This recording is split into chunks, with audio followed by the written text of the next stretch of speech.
আর তোমার তুই কেমন গরম পড়ছে? হ্যাঁ, আমার তুই যে গরম পড়ছে বুঝছেন, রাস্তায় রাস্তায় হাঁটাও যায় না, গাও ধোয়াও যায় না, ভাত খাওয়াও যায় না। আর রাস্তা দিয়ে হাঁটলে একেবারে ঠ্যাঙর বলে একেবারে ফোকসা পড়ে। বাইগান। ওরে বাপরে, আর কিচ্ছু করা যায় না বুঝছেন। যে রোদ কেন উঠছে ওরে বাবা, এই দেখেন না করে আসি আমার একেবারে একেবারে কর্নার।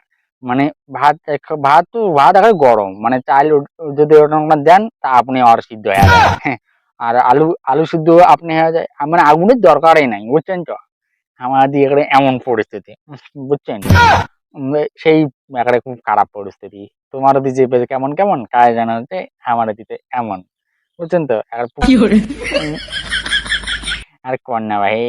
আহ আর কাজ কামাই বলে আমার নাই বুঝছেন, আঙ্কড়ি আমার মানে ঢুলি ঢুলি বেড়াই, মানে কোনা গরম পড়ছে কোনো ঠান্ডা পড়ছে ইনকারি করি বুঝছেন তো, এইটাই আমার কাজ। शाबाश बेटा। মানে গরম কেমন করে পড়ছে নেই করে ইল্লা, হ্যাঁ। তো ঠিক আছে তা না।